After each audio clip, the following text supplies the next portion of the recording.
Welcome to the WPAOG podcast, brought to you by the Association of Graduates.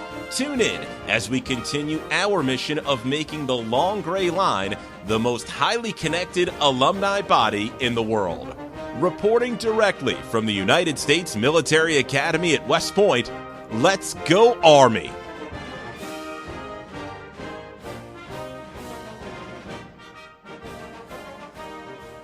Good afternoon. Today is June 29th, 2021, and I'm Dave Siry, the director of the West Point Center for Oral History. Today, I'm joined by Brigadier General Retired Daniel Kaufman, former Dean of the Academic Board. General Kaufman graduated from West Point in 1968 and commissioned as an armor officer.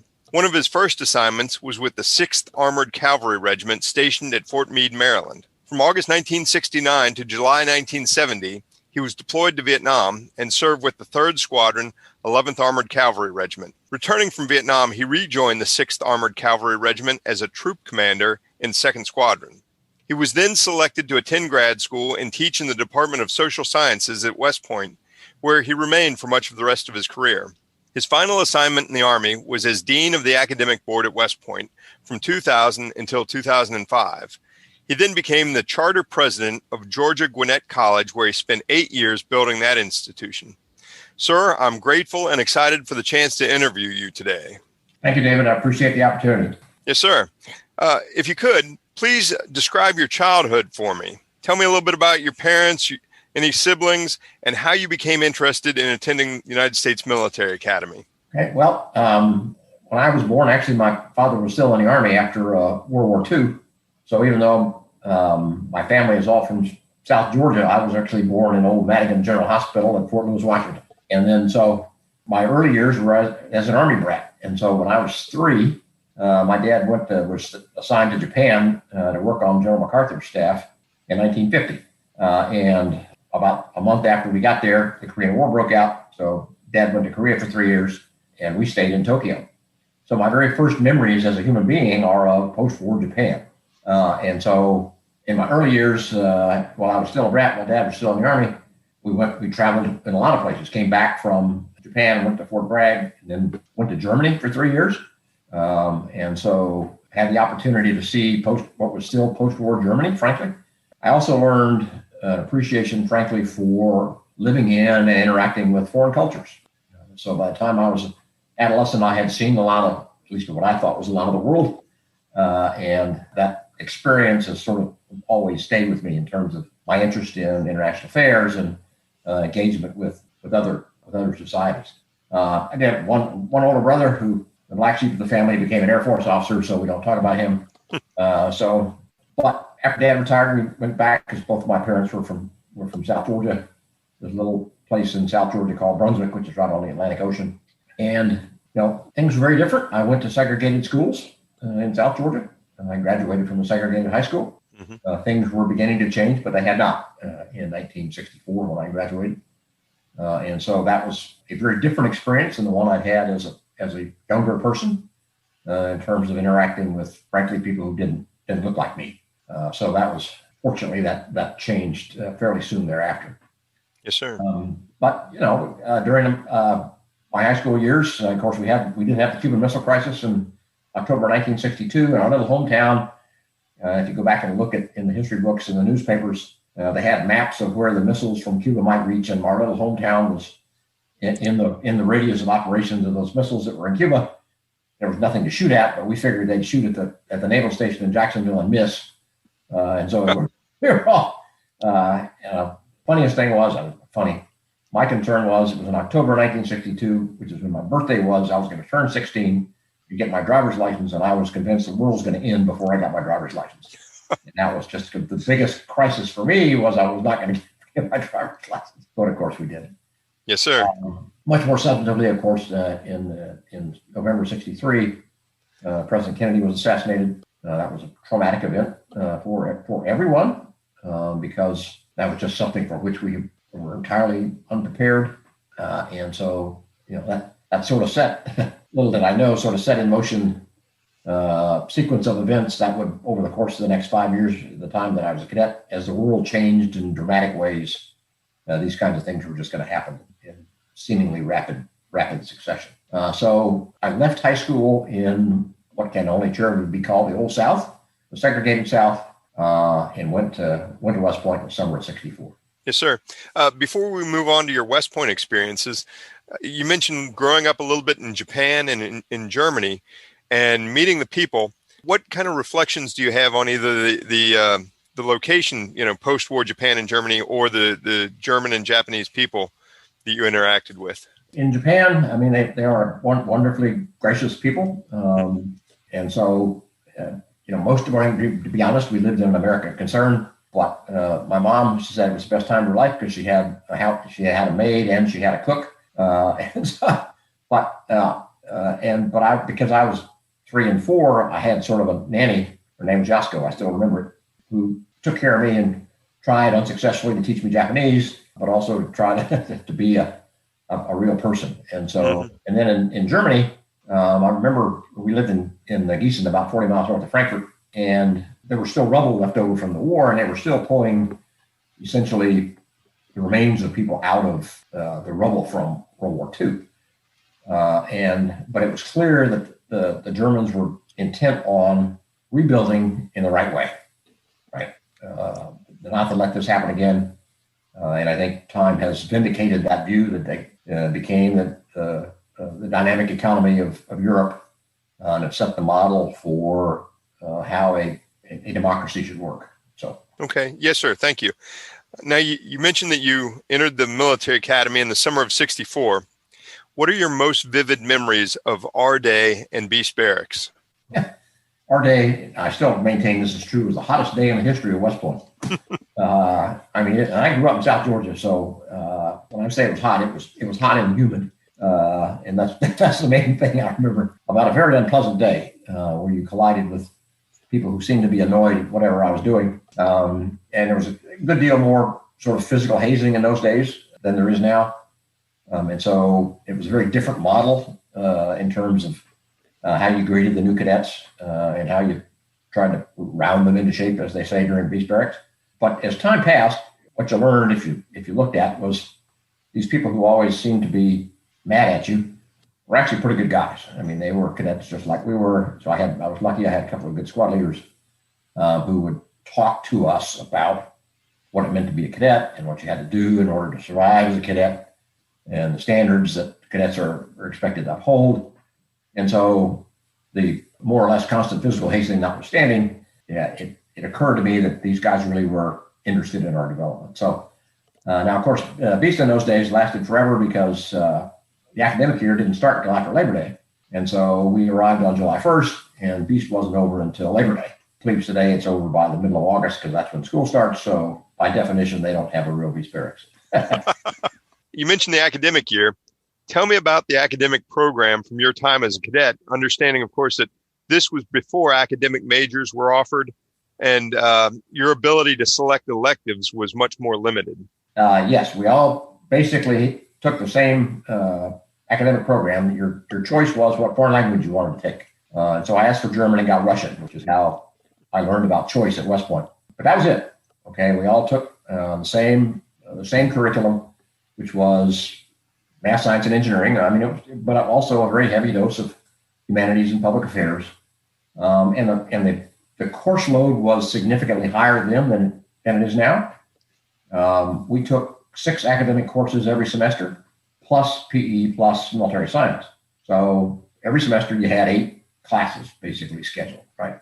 6 academic courses for a total of 48 in order to graduate. And that was too many. And so over time, rightly, West Point has reduced that number for good reason. But in terms of flexibility, as I recall, we had 1 elective each semester of first a year, maybe 1 in the second semester of Cal year, but no more than 3 electives, right? And that was it. And of course, there weren't a long list of electives because there weren't any.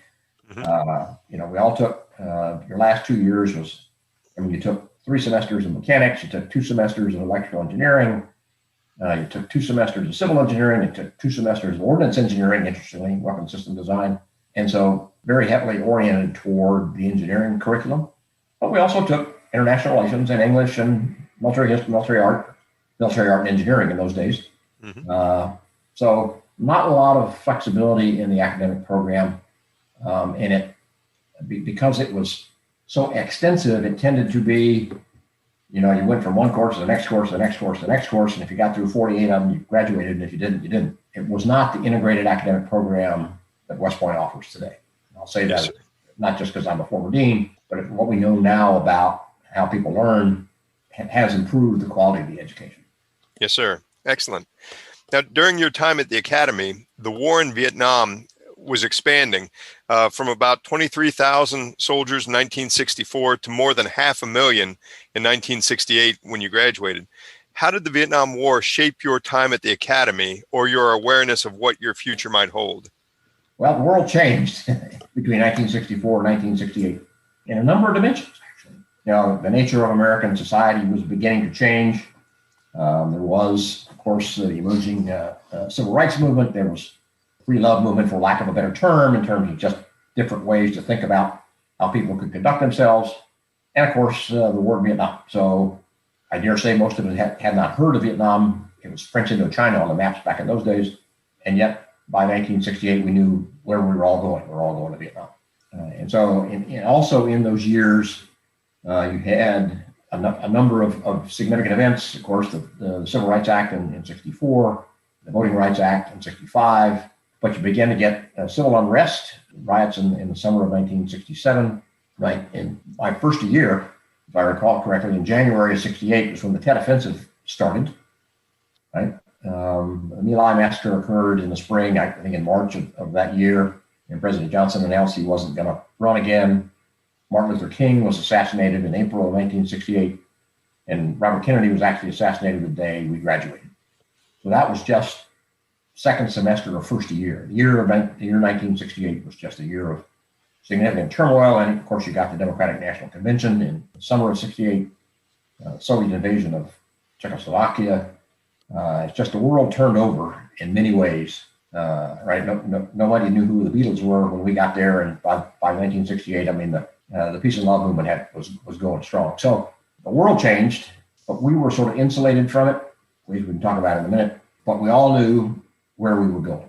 I guess the first major impact that we had on us was the Battle of the Ia Valley in October 65, I think, and Hal Moore actually ended up on the staff and faculty at West Point by the time we graduated. So Colonel Moore had come back as a member of the staff at West Point, the hero of the Battle of the Ia Valley, when the first time a mainline American unit had been involved in significant combat with the North Vietnamese. So it just changed all our perspectives. We knew where we were going, and that's, of course, where we went.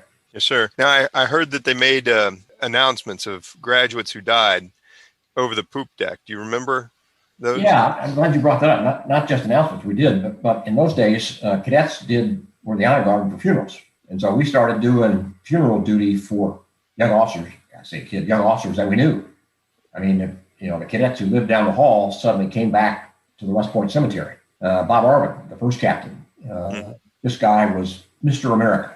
I mean, he was 6'2", movie star, handsome, black wavy hair, captain of the wrestling team, number 5 in his class. Body weight was probably 001, and you look at this guy and you think, how am I in his school? And of course, he was killed in Vietnam, a guy who would have been president of the United States or president of the world, whatever he wanted to be. Just one of those inspirational leaders whose life was ended early. Buddy Buca, who was my regimental commander, Callier, I guess, yearling year, class of 66, Medal of Honor winner. Of course, he's still alive, but you began to see the effects of the Vietnam War. And in fact, I'm glad my breastplate was on the front cover of Newsweek magazine, because Newsweek did a story called West Point Goes to War, and it was a picture of the burial at the West Point Cemetery of a former cadet. And I was in the honor guard that day, and my face wasn't on the picture, but I knew I recognized my breastplate. Yes, sir. But that brought it home, right? When the cadets that you knew just began to come home to the cemetery. Okay, how would you characterize your West Point cadet experience? Monastic, and I use that word deliberately, actually. The developmental model at West Point in those days was sequestration, to bring the cadets to West Point and immerse them in the West Point environment, right, in terms of character development and intellectual development and physical development, and keep them there. So there was very little movement when you were a cadet. You didn't get to leave much. In fact, my class was the first class to go home for Christmas vacation, and you'd have thought the world was ending. The plebes were going home for Christmas. But there were no weekend passes. We went to class every Saturday morning. Class was 6 days a week in those days. And so Saturday was class up until 11:30, and then you ran back to your room, and then during the spring and in the fall, you put on your full dress uniform for parade. And then after parade, maybe Saturday afternoon, if you were on the area, you had an afternoon off. And during the winter, we went out for inspection in ranks, standing outside when it's 10 degrees for a couple hours so they can inspect you. It was great fun. Oh, and chapel was mandatory in those days. You could be one of three things. The first week in Beast Barracks, you chose to be a Protestant, Catholic, or a Jew. That was it.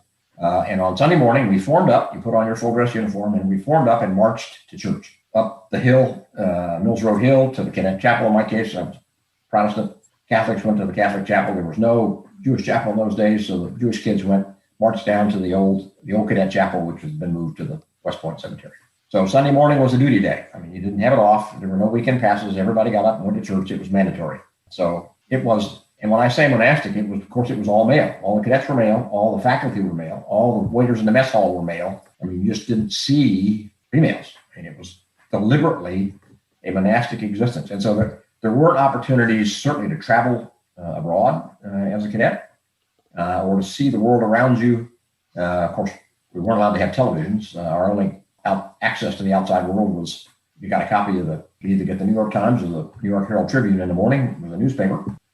That was it. You were allowed, the cadet room could have one record player in it. I had to Google what a record player is, but nonetheless, that was it. So it was designed to sequester us and, as I said, immerse us in the West Point experience for 4 years. And so upon reflection, I think it was that deliberately sequestered ended up being more or less incomplete because one thing we didn't do is have social development experiences, right? We didn't get a chance to interact with young women as our contemporaries were learning to deal with members of the opposite sex, we're learning to deal with alcohol, we're learning to become a young adult. We were sequestered. So we were, as we used to laugh, we were 18 years old when we arrived and we were 12 years old when we left. And so it's very different. I sound like I'm critical. I'm not. It's just a different developmental model than the one that has emerged in the ensuing half century. Yes, sir. Okay. Upon graduation, you commissioned as an armor officer. Why did you select that branch? Well, I remember it distinctly because I was undecided. I mean, I was good in school, and so a lot of the smart kids were going engineers, but that didn't really interest me. And in those days, we had what was called a first class trip. So in those days, cadets could only choose one of 5 branches: infantry, armor, artillery, Corps of Engineers, or Signal Corps. And so one of the great good deals of being a cadet is at the first part of first class summer, right after the previous class graduated, right after those derelicts from 67 graduated, we all got together, the class, and they took us on what was called the first class trip. And we visited the homes of all those combat branches, right? So we went to Benning, and we went to Knox, and we went to Fort Sill, and places like that. Mm-hmm. And so I remember going to Fort Knox, and we were sitting in the bleachers, and they had their usual capabilities demonstration. And an armored cavalry platoon, which in those days was 10 armored vehicles, came boiling up out of the wood line under the command of this lieutenant. And I thought, that's pretty good. That's pretty neat. You get to command armored vehicles. By definition, the cavalry is a reconnaissance unit, so you're dealing with uncertainty. And I just remember that like it was yesterday, and I thought, I can do this. And so that's when I became convinced I want to be an armor officer. Okay, excellent, sir. Now, one of your classmates that you ran into periodically through your careers, not only being one company away from him during his your cadet time, was a fellow named Larry Jordan. When you were back teaching in Soch, he was teaching in the history department, right. And then upon retirement, he served as chairman of the Association of Graduates. So you interacted with him periodically throughout the years. Tell me a little bit about him. Yeah, Larry was in B2 and I was in C2. In those days, we lived in Old Central area. We were right next to each other. So I lived in the 16th Division, if I remember. Larry lived in the 11th or 12th, just down the way. And we went to class by regiment in those days, right? So first hour of class every morning of plebe year, 2nd Regiment went to math. And as we used to say, got our face punched in, and then we had to go to boxing. And our face punched in again. So Larry and I saw a lot of each other because we lived right next to each other. We went to school together. We ended up being armor officers together. We went to Ranger School together. We went to the basic course together. And we taught as young officers on the faculty together. And as we began to get more senior, of course, my career took one turn in terms of service as on the senior faculty at West Point. Larry stayed with the mainline Army, spent a lot of time in Germany after the war in Vietnam was over. But, we always had class reunions. We were overlapped in Washington when he came back to what we used to call the desk per, the G1 in the office. I was doing some work for the chief of staff. And so Larry and I have kept up with each other over the years. We were on active duty a lot longer than most of our classmates. In fact, all of our classmates. And of course, he was very successful, retiring as Lieutenant General. And I'll make the point, there were 996 of us who arrived for our day. There were 12 black kids in our class on our day. 6 graduated. So out of a graduating class of 700, there were 6 African Americans in the class. And that has changed dramatically over the years as well. But that had nothing to do with Larry. He was candidly an anomaly in the Army of the 1960s. But obviously very talented and went on to great success, and then did become chairman of the Association of Graduates and helped continue the growth of that organization into a really first-class alumni support organization. And it wasn't always that way. Yes, sir. Now, after the Armor Basic course that you mentioned, Ranger School and Airborne School, you spent about 5 months as a platoon leader in F Troop, 2nd Squadron, 6th Armored Cavalry Regiment at Fort Meade, Maryland. What are some of the things you learned as a platoon leader during that assignment? Well, the first one was, everybody's too young to remember this, there was a TV show called F Troop, and it was about a bunch of misfits, and it was actually historically accurate because the 6th Cavalry had been posted to the Southwest in the years after the Civil War, and there was, in fact, an F Troop. And so my first assignment in the Army was to this F Troop, this group of misfits. So we had fun with that. What I learned as far as being a platoon leader that helped me in Vietnam, nothing. It was a unit stationed in Fort Meade. Of course, is right between Washington and Baltimore. It's mainly 36 holes of golf course. So why they put an armored cavalry regiment there, I have no idea, because we didn't have any place to train. But our job wasn't to train as armored cavalry anyway. It was civil disturbance. But the real reason we were there was about a half dozen of my classmates and I, we got seconded there to the 6th Cav because the 6th Cav and a brigade of the 82nd Airborne Division were going to guard the inaugural stand in January of 1969. And so in light of recent events, people are concerned about the engagement of the active Army in sort of civil disturbance duty, if you will. In those days, every Army unit stationed in the United States had civil disturbance duty. It was called Operation Garden Plot, and we trained to it. So that's what we trained on, civil disturbance. And my platoon, good old platoon from F Troop, literally guarded the inaugural stand on January the 20th of 1969. And so people have blamed me for subsequent events, which I think is unfair. But that was our job. The 6th Cav and the inaugurations were on the east side of the Capitol in those days, facing the Supreme Court building.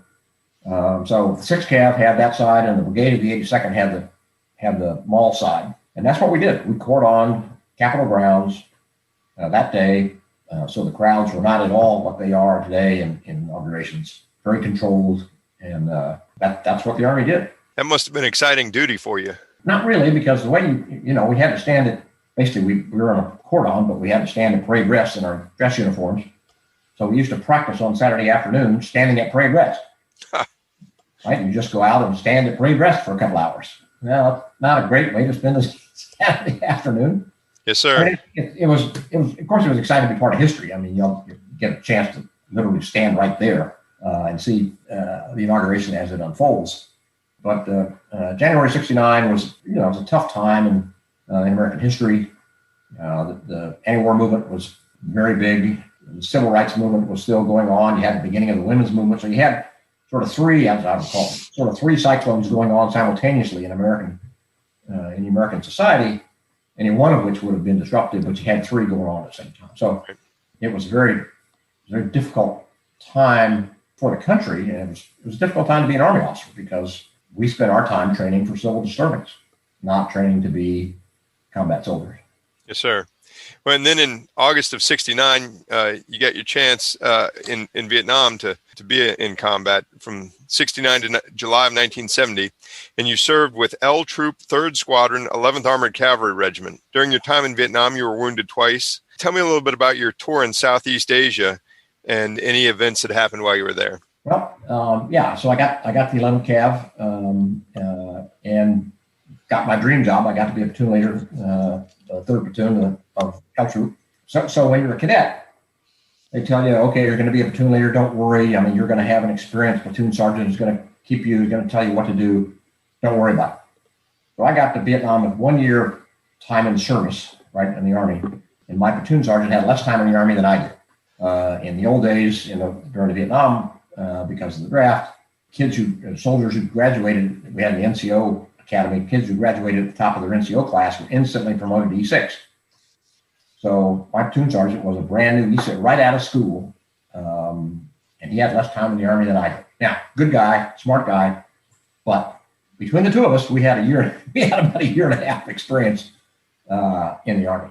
That's just the soldiers were draftees. It was a draftee Army. I was the only professional soldier in my platoon of 40 guys. We never had 40, but that's what we were authorized. Mm-hmm. And these were not children of privilege because of the draft exemptions that existed. After 1965, President Johnson announced that he would not call up the Guard of the Reserve, that he would rely on a draft. And then the draft deferments for college, frankly, meant that essentially poor kids got drafted. And they did extraordinary things under the most horrific circumstances imaginable. That's all. And that's what I learned about those soldiers. They didn't volunteer to be there, but yet they did it for each other, of course, to keep each other safe. And my job was, of course, to accomplish our mission, but is send as many kids home alive as we could. And so I've always, in the course of my life, remembered what they taught me about selflessness, because I saw it almost every day. Yes, sir. Now, after your tour in Vietnam, you returned to the 2nd Squadron, 6th Armored Cavalry Regiment at Fort Meade for 8 months when you commanded Echo Troop. Tell me a little bit about your experiences as a troop commander. Well, the Army personnel system has this weird sense of humor, so they sent me back to the 6th Cav, and the mission hadn't changed. I mean, we were still doing civil disturbance duty, and so we spent most of our time training to Operation Garden Plot, to civil disturbance, and we were the rapid reaction force for the National Capital Region. And so anytime there was any indication that there was going to be a disturbance, we would go down and sit in the basement of the Commerce Building, which is right on the east side of the mall, or the Ellipse, and sit down there. And if disturbance happened, we would run out and do our duty and then run back in. But that was sort of what we did. I mean, we trained to civil disturbance. And so it's a very different time. And so as people are concerned about, the Army shouldn't be involved in domestic politics, well, we've been doing it for a long time. And so that was, I guess, as I tell the story, I did such a great job as a troop commander, they deactivated the 6th Armored Cavalry Regiment. The commander only lasted less than a year. They deactivated the regiment. So as the Army began to draw down after Vietnam. So my 2 tours at Fort Meade were educational, certainly, illuminating, but didn't have much to do with being an armor officer. Yes, sir. And then at that point in your career, you got selected to go to grad school and to return to West Point to teach in the Department of Social Sciences, where you stayed with for the rest of your career, with the exception of about 2.5 years from July 78 to January of 81, when you were back at Fort Bragg. You were either in school at Harvard, Massachusetts Institute of Technology, or the Armed Forces Staff College, or serving at West Point. So tell me a little bit about your time in grad school. Well, I got to Harvard in June of 1972, if I remember right. And of course, the war was not over yet. It had drawn down. I mean, America had reduced its presence in Vietnam considerably. The ground war was essentially over. But a lot of the kids who were in graduate school were right out of college, right? So they still thought it was 1968. And so they weren't frankly, all that accustomed to being around Army officers, any kind of officer. And there weren't a lot of us there because Congress didn't like the services sending officers to graduate school at schools that had banned ROTC, which Harvard, of course, had done. So they weren't accustomed to being around service officers, and they were all Army officers, with the exception of one Navy officer who ended up being a naval. So we made them uncomfortable. I don't know why, but they just weren't comfortable around us. And one of my colleagues there was Senator Jack Reed, who's now the chairman of the Senate Armed Services Committee from the class of '71. And so Jack was there as a student. A lot of our classmates didn't know how to interact with us. I mean, the professors were fine; they'd seen it all. I mean, they were good. But the intellectual climate at Harvard was not what I would call dedicated to pluralism, intellectual pluralism. As I used to say, Harvard motto was Veritas, truth. It's not something they're in search of; it's something they have a monopoly on in their view. So probably a little unfair, and some of it was probably me, but I did not get the sense that they were committed to broadening their experiences and their intellectual viewpoints, right, other than what they had been issued as undergraduates, frankly. So the education was first rate, but our interactions with our colleagues. So we ended up, not surprisingly, hanging out. The Army guys hung out together. Yes, sir. But now, how was your experience at Harvard different than about 9 years later, from 81 to 83, when you went to Massachusetts Institute of Technology? How was that? Well, the world had changed. Of course, the war had ended, and that mindset had ameliorated somewhat. But I will say, I love the atmosphere at MIT. Those engineers, believe it or not, were much more dedicated to intellectual pluralism, right? To searching for new ways to think about things, to understand why the world works the way it does, how you can make things better. I mean, I was a national security guy, international relations guy. I was, frankly, a school-trained, I was certified nuclear weapons employment officer because the Army had nuclear weapons back in those days, lots of them. And so I studied science and technology and public policy, international relations, that sort of thing. And I got along with my classmates just fine. Now, MIT is a little different duck because it gets a lot of money from the federal government, but the students come from literally all over the world. And they could not have been more collegial, right? And wanted to learn what this strange duck called an Army officer was, just as I wanted to learn about their experiences and wherever they had gone to school. So the PhD program at MIT was intellectually exhilarating and personally very satisfying. Yes, sir. But then you taught in the Department of Social Sciences at West Point from June 74 to July 78, and then again from June 83 to July 2005, when you became the Dean of the Academic Board from 2000 to 2005. What changes did you see across your 26 years at the Military Academy?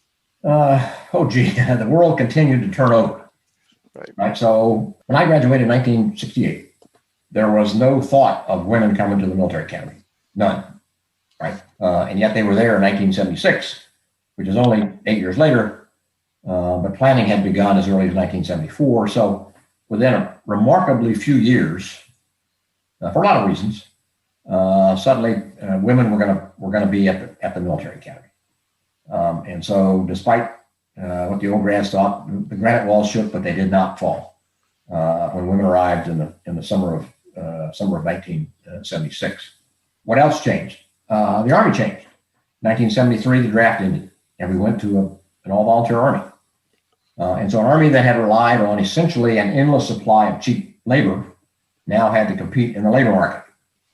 And we didn't know how to do that, frankly. We still had significant, the Cold War was still on. We still had significant forces in Korea, and even larger. U.S. Army Europe was still 350 to 25,000 soldiers. And so we had to man an expeditionary army. It was half the Army was stationed abroad. But we had to do it with volunteers, which meant we had to stand up a recruiting command. We had to begin to offer reasonable wages, reasonable places to live, just a very different environment for the Army. And so the world had changed outside West Point from, let's just say, 64 to 74. It's only 10 years now. Remarkable to me to think about it. But America had changed dramatically in those 10 years. And so the Military Academy had obviously had to adjust as well. Recruiting was hard to get kids to come to West Point as a result of the Vietnam hangover. Of course, we had the cheating scandal in Class 77, if I remember right. Yes, sir. 76. They got lots of unwanted attention, but began to make some changes to the honor system, not the honor code, same as it always has been, but the honor system. So the single sanction system, that is, didn't matter what the violation was, minor, major, in between, there was only one sanction, and that was expulsion. To a multi-sanction system where there was discretion, to use the term of art, so the superintendent or the honor committee could recommend some different levels of retribution, punishment, reflection, growth, and so that system has taken hold. Because candidly, what was happening is the system was beginning to lose credibility with the cadets, because if there's only one sanction, right? And there were members of the cadet honor committee who would tell you, "I never vote guilty for anybody," right? So, and it took a unanimous vote, so that meant that even egregious examples of breaking the honor code were not punished, because it just didn't have any credibility because of the single sanction system. So the multiple sanction system is, in my judgment, much more developmentally sound, and it's based on time under the code. Rural terms, we just had an honor issue with the plebe class last year, but they were plebes, and I remind people they weren't at West Point. Their plebe year shouldn't count, by the way, because they weren't at West Point, but for the whole plebe class. But nonetheless, they were home because of the pandemic, and made some bad decisions, but they were plebes. Had they been second classmen or first classmen, then that's a very different situation. They lived under the code, they knew what was expected, and they were emerging leaders.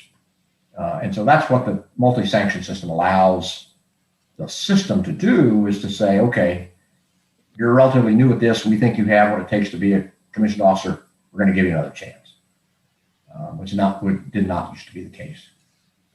So those series of changes began to happen.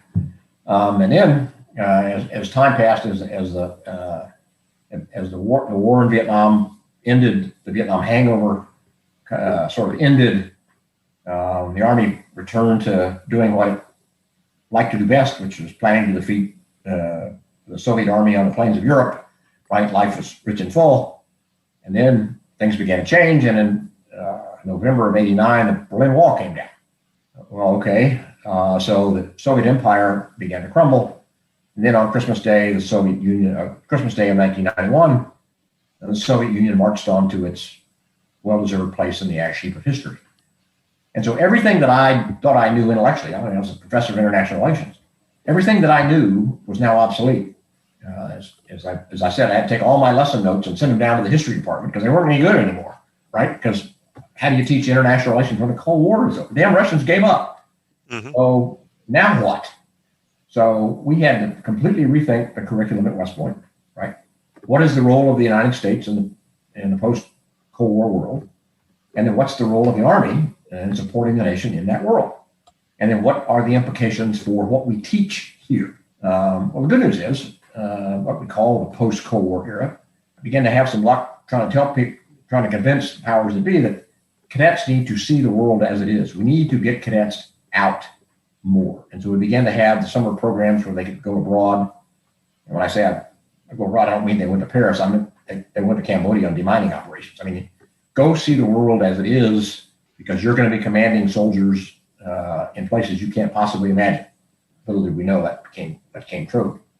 So the Cold War ended, and then we discovered that the world was still an ugly place.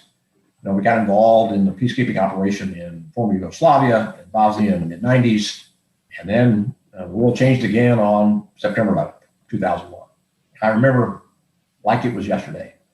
Of course, I was privileged to live in the dean's house, which is right on the corner of the plain. I walked down Diagonal Walk to work that morning, and the sky was cerulean. It was brilliant blue. It was just a spectacular early fall morning at West Point.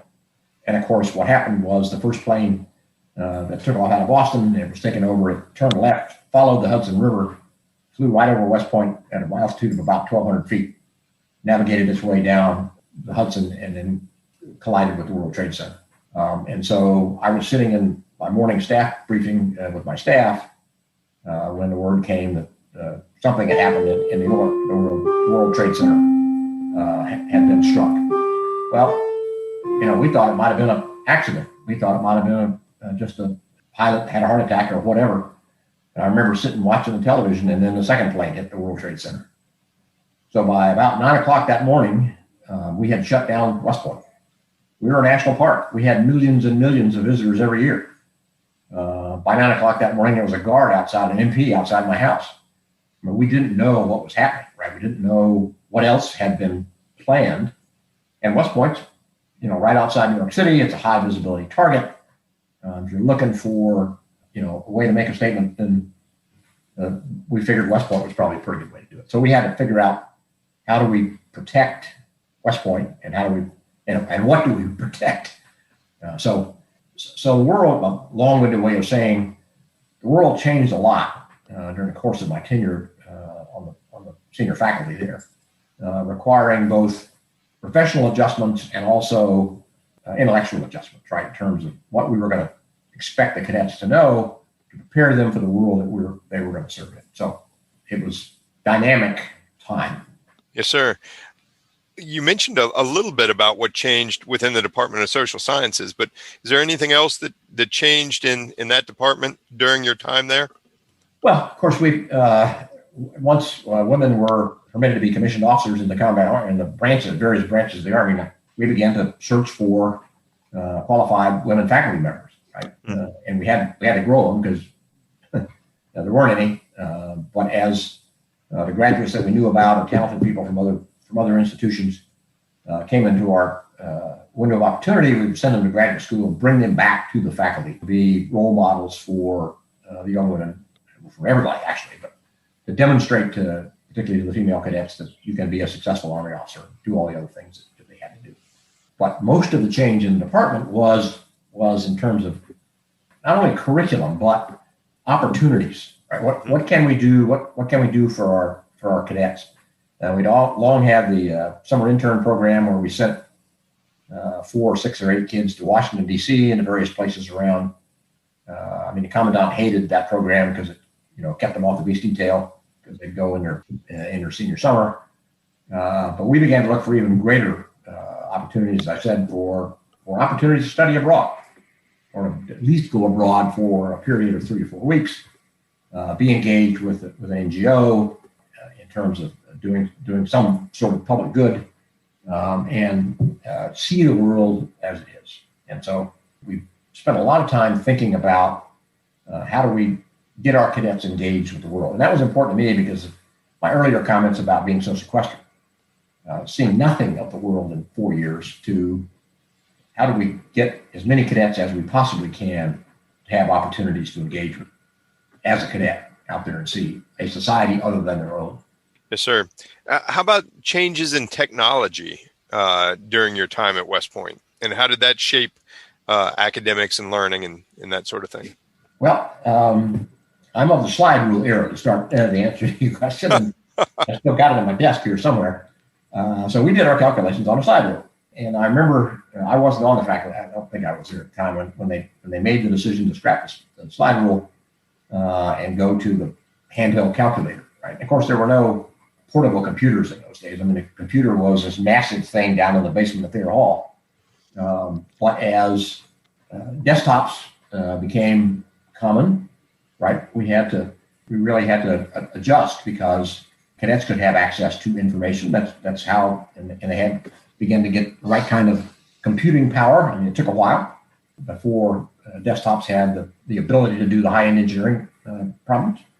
But of course, is Moore's law, and those curves are exponential.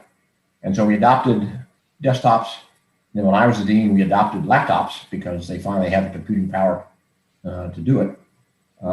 We put, much to the horror of the old grads, I put allowed TV card in every computer so that every cadet has a television in his computer, her computer, because they're connected to the world and they're connected to the internet.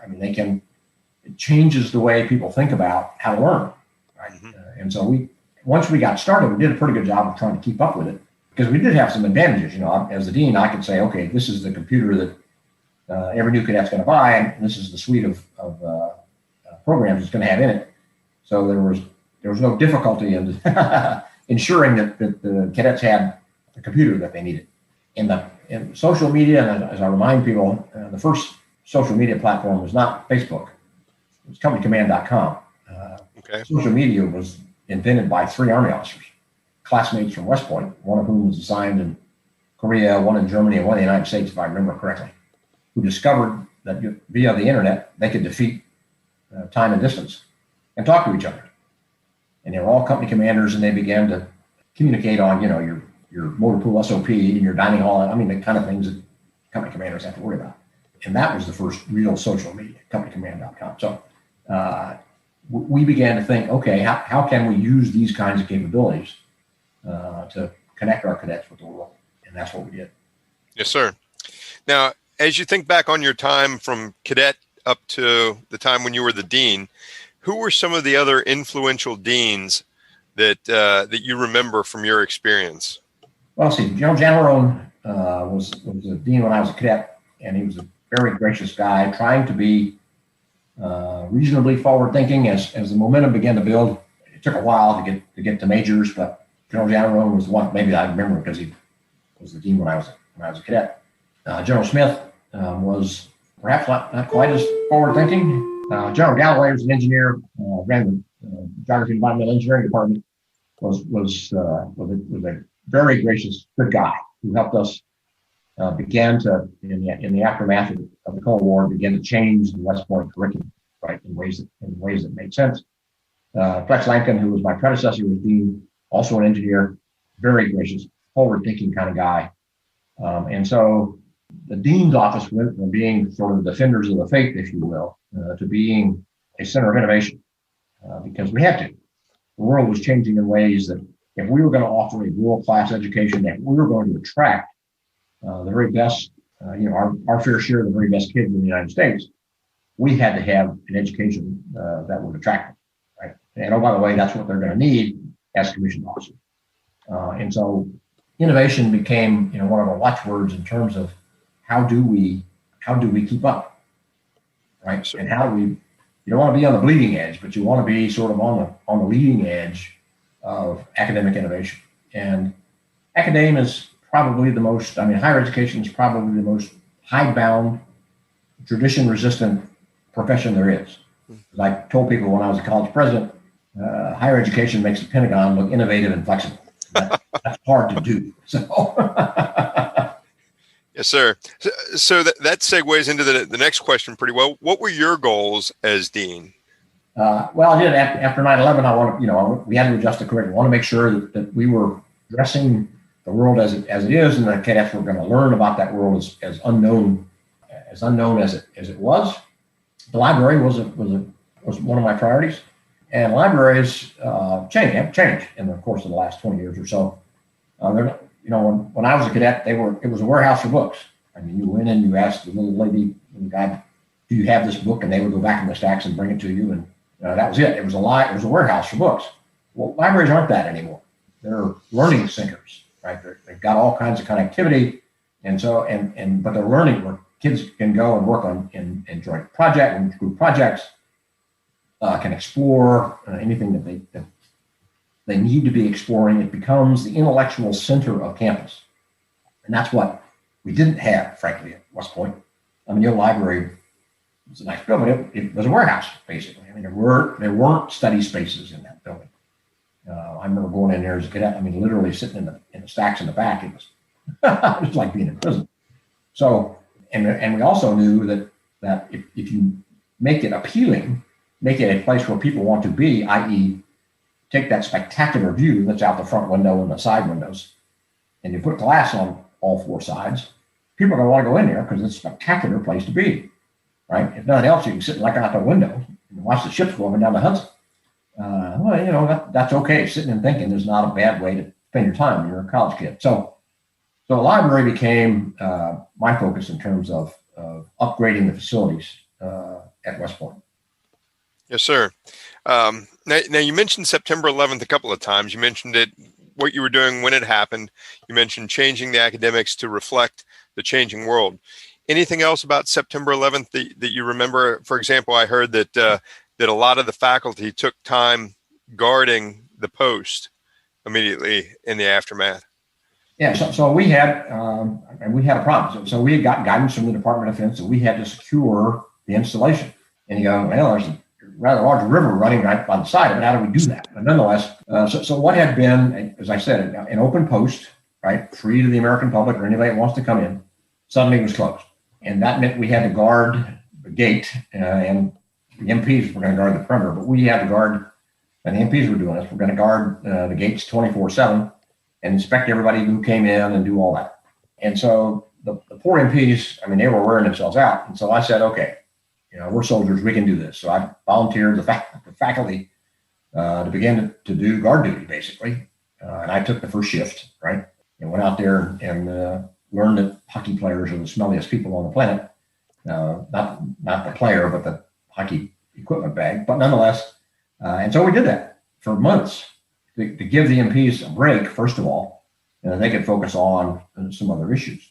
And it got, and the comm did the same thing. So the faculty and the commandant staff were out there guarding the post because we had to close it off. And that's really the unfortunate long-term consequence of 9/11 is the American people can't see their West Point anymore. I mean, they can, but it's hard to do, right?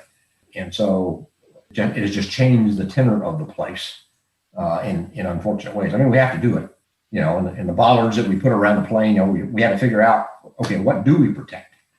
Do we care if they blow up the motor pool? Probably not. So we decided that the cadets were our critical target. So we had to secure the cadet area, right? And that's what we did. So if you look at the bollards around the place, we could secure the cadet area to the best that we could. And then everybody else, as I say, you'll note that Dean's house is the first house that's outside the wire, but everybody else, they have to fend for themselves. But that we had to do that. We couldn't protect everywhere all the time, but we could protect the cadets all the time. And that's what we did. Yes, sir. You mentioned the library project and the great new learning center that is.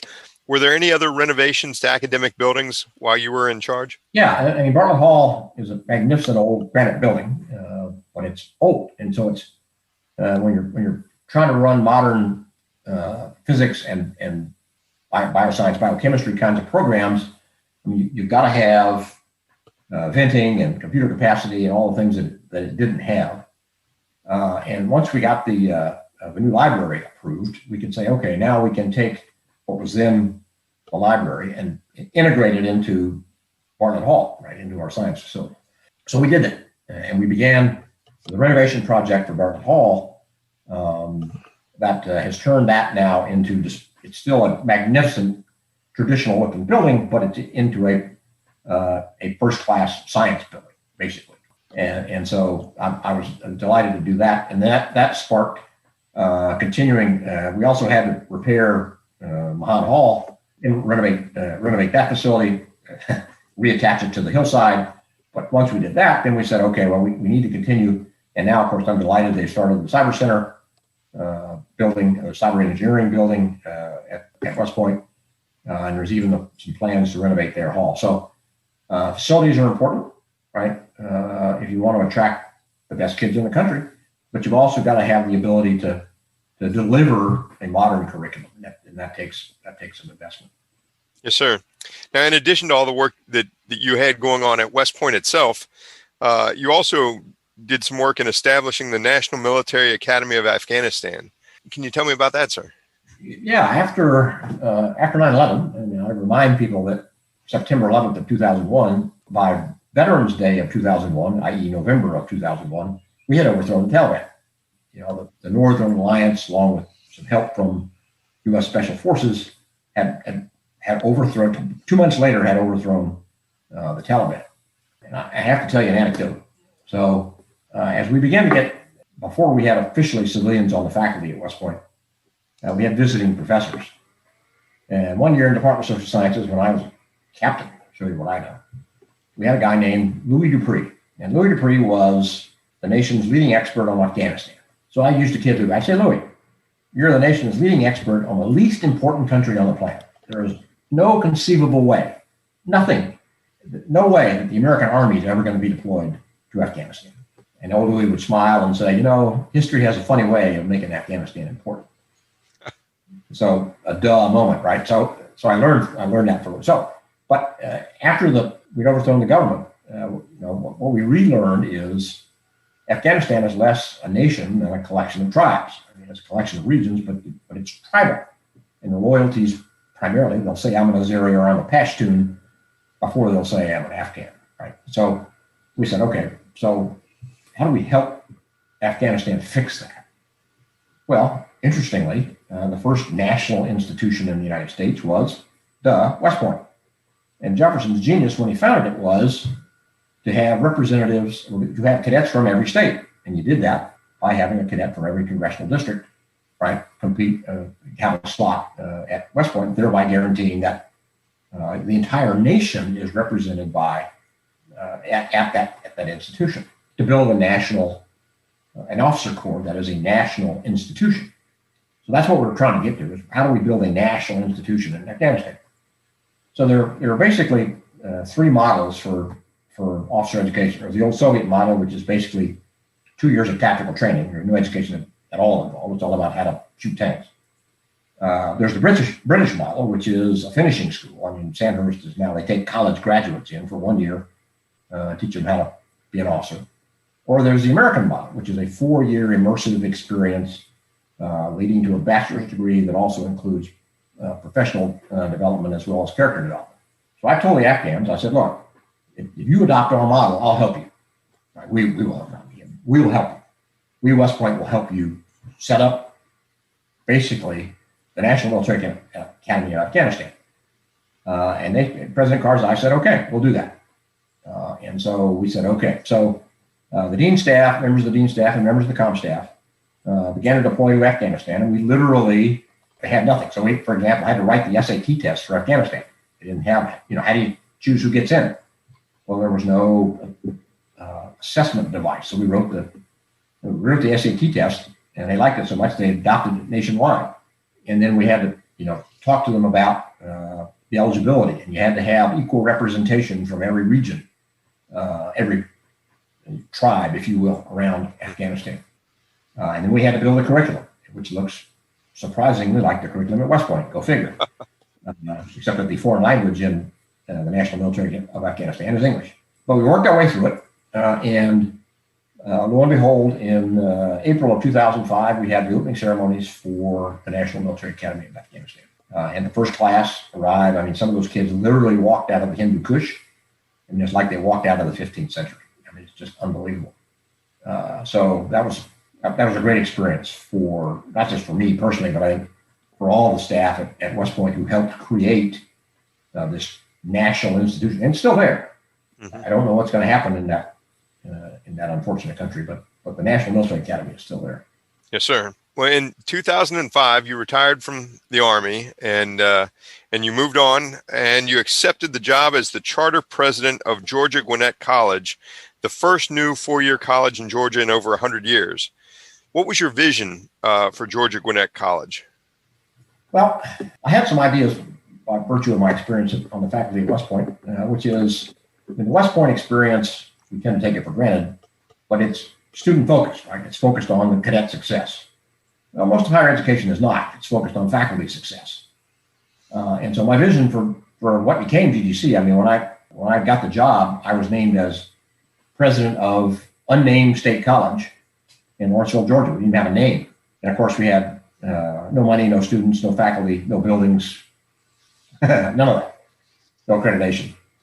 But the vision was to build, and it's an undergraduate institution like West Point, to build a 21st century public undergraduate education that was focused on student success. And why that was important here was because Gwinnett County, which is where it's located, Button Gwinnett was one of the 3 signers of the Declaration of Independence from Georgia. 25 years ago, Gwinnett County was 90% white. Today, there's no majority race in Gwinnett County. It's the most diverse county in the southeastern United States, and it has significant representation from all 4 major ethnic groups: white, African American, Hispanic, and Asian. And so it looks like the future. I looked at the demographic data, it's pretty obvious. Gwinnett County today looks like the United States is going to look in 2050. We're the future. We're the prototype. So I wanted an undergraduate institution devoted to the kids who are going to be the first ones in their family ever go to college, right? For whom English is not their first language. As I remind people aren't illiterate just because they don't speak English. It just means they might not speak English very well. To serve a population that frankly had never been served, and we changed the rules to do that. So we said, okay, if we're going to serve this population, then we're going to be an access institution. We're going to take kids who are at risk. And so I said, okay, we're not going to require the SAT. And the University System of Georgia said, you have to require the SAT. I said, no, I don't. And I didn't. And we asked ourselves, if tenure didn't exist, would we invent it? And our answer was no. So we said, no tenure. Right? We're not going to have tenure. We're the only school in the University System of Georgia that does not offer tenure. And they said, but you have to offer tenure. I said, no, I don't. And it still doesn't. We don't have academic departments at GGC. We have schools. We have a school of liberal arts and a school of science and technology and a school of business, but we don't have a department of sociology, department of psychology, department of history, department of political science, department of anthropology. You save those dollars and give it to teachers, right? To people who actually teach. Guess what? We designed all our facilities to hold no more than 20 kids in a classroom. Duh, go figure. Looks like a modern fair hall. Because you put a kid in one of those at-risk students in a lecture hall with 300 other kids, it's not going to go well. And so we designed all of our classrooms to hold no more than 20 kids. I interviewed every teacher who wanted to come work for us, and I said, don't come here if you don't want to teach and be involved with students. And you're going to be assessed on just that, how good a teacher you are and how well you're involved with students. And people said, well, nobody will want to come work for you. And I knew that was wrong because it's the West Point model. And literally hundreds of people would apply to come work for us. Because that's what they got in this business to do, is to be a teacher, not, as I say, write articles for obscure journals no one's ever going to read, so the tenure committee will look favorably upon them. We changed the whole approach to public undergraduate education, trying to be a model for the 21st century public education. That was the vision. And we started with 118 students on day one. I mean, when I arrived on campus, I was the only guy, and I had basically an empty field. We built facilities, got money, brought in our first class of 118 juniors, because we didn't have the money to start with a core curriculum for the freshmen and sophomores. So we started with, we had to call them something, so we called them juniors. We also learned, because we weren't accredited, but in the accreditation business, if you start with freshmen, and you can't be accredited until you have graduates. And you can't start the process until you have students. So if you start with freshmen, you're not going to be accredited for 4 years. So I didn't want to wait that long because you can't administer federal student aid until you're accredited. The feds use the regional accrediting agencies to administer federal student aid. So even though our students were eligible for it, we weren't eligible to administer it. So I said, okay. I gave him a provost, who was Colonel Stosh Brzezinski, who was my vice dean when I was the dean. I said he got 3 years, and we made it. So it started with those 118. 2 years later, you can't be accredited until you have graduates. We graduated 18 kids, one of whom actually went to Harvard to graduate school that year. So we said all of our graduates go to Harvard, and off we went. Today, there's 13,000 people on the campus. It'd be bigger, but we're literally out of space. We built buildings as fast as we could, but it was just a remarkable experience in educational innovation. Yes, sir. What was the most challenging aspect of being college president there? We were treated like an infection by higher education. And I'm not being facetious when I tell you higher ed tries to be immune to innovation. Seriously. When we started the college, something like 18% of college classrooms in the United States had a computer in them, right? That's changed now, but we were treated by the University System of Georgia. They absolutely hated us. They called us the infection. The chancellor, being a much more gracious guy, called us the experiment. Interestingly, the General Assembly loved us because we didn't have tenure, and we were breaking all the rules about how higher ed worked. And so when I went down to beg for money, I was well received by the legislature in the state of Georgia.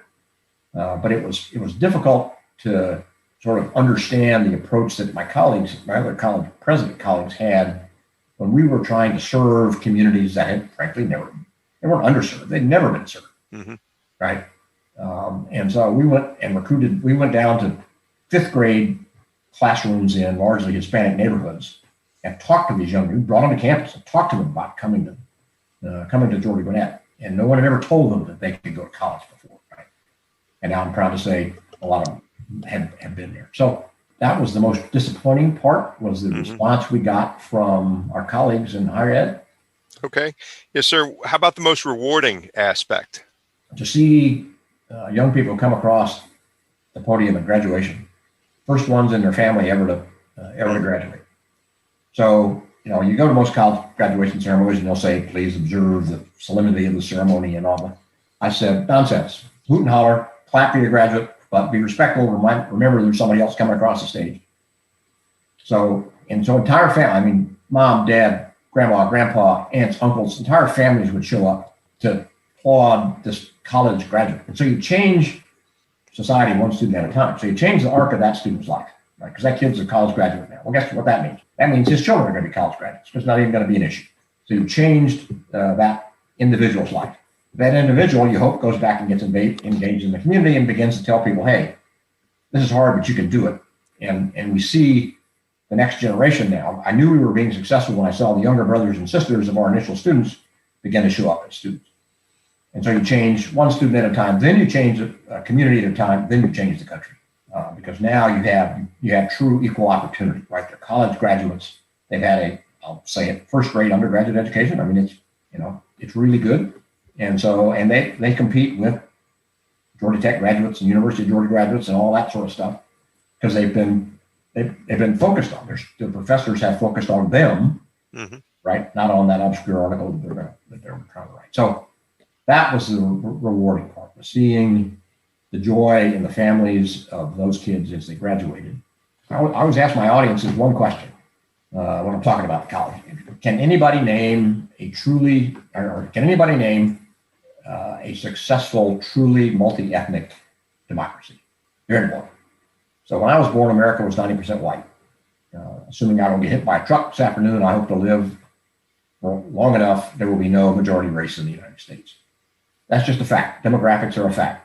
Those 15 years and younger, there's no majority race. That's not a policy. That's a demographic fact. So what's that America going to look like? Right?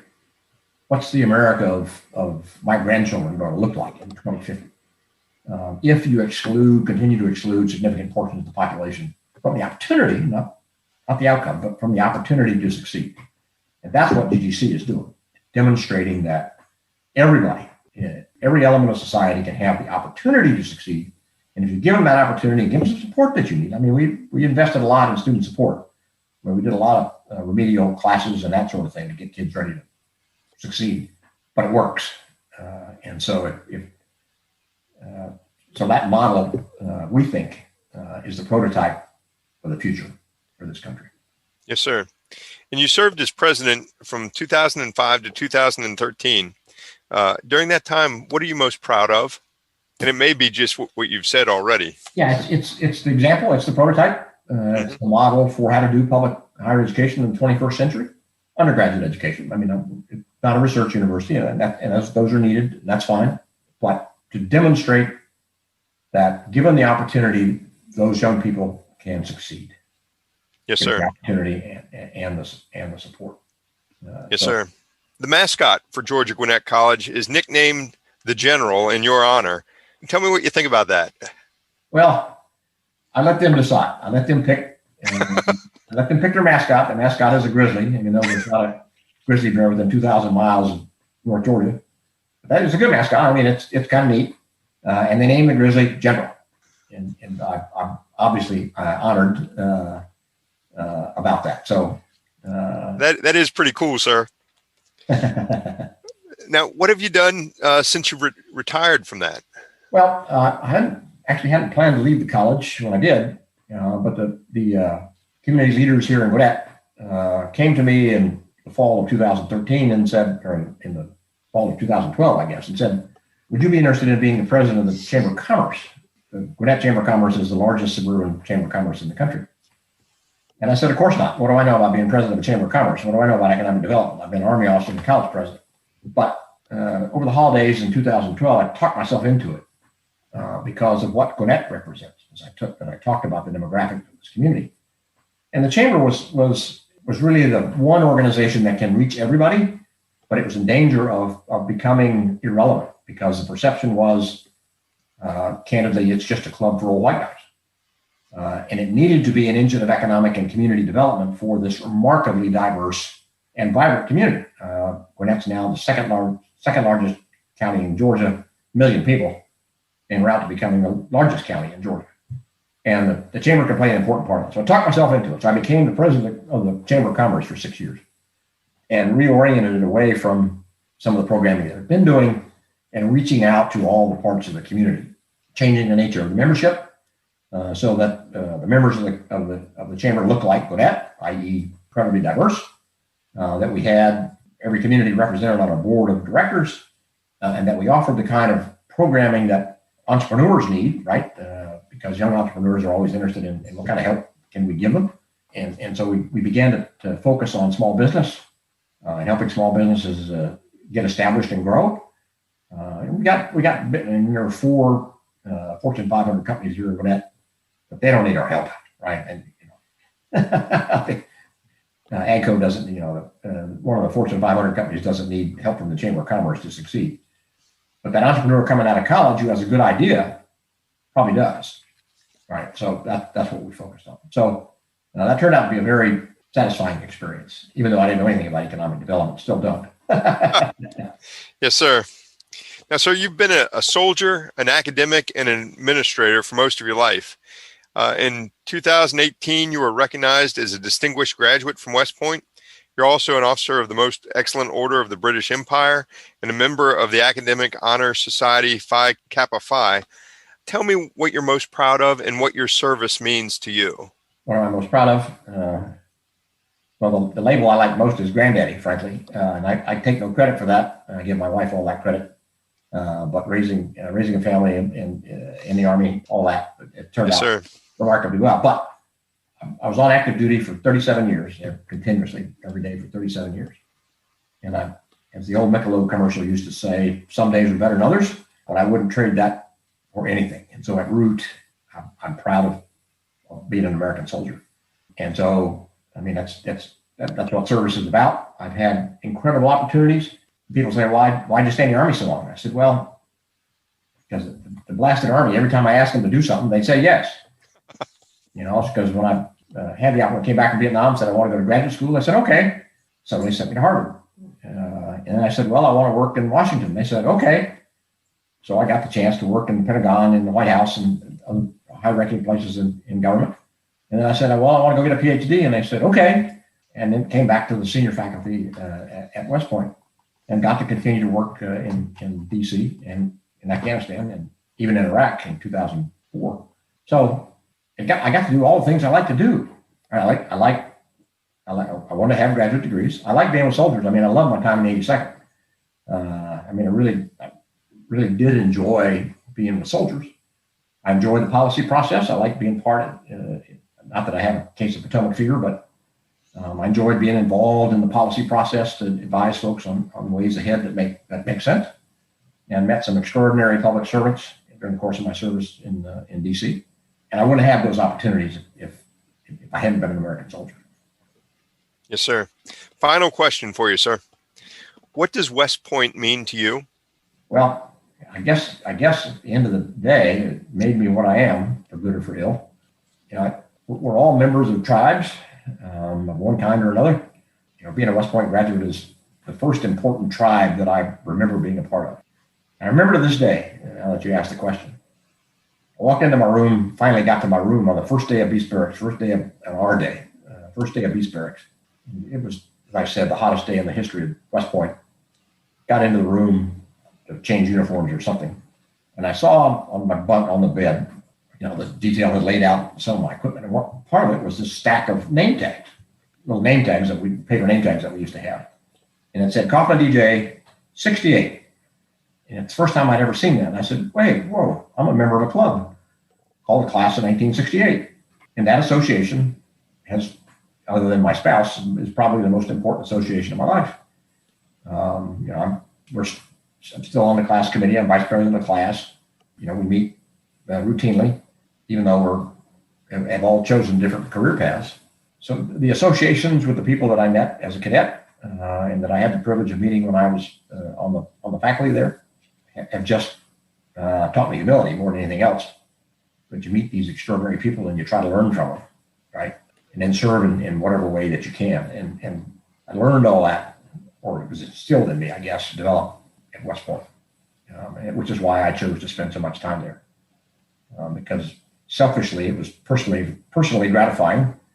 And you hope what you do is inspire a new generation of national leaders, right? And the evidence is that that's what West Point does, right? It replicates itself and sends out every year a new generation of talented, dedicated young people.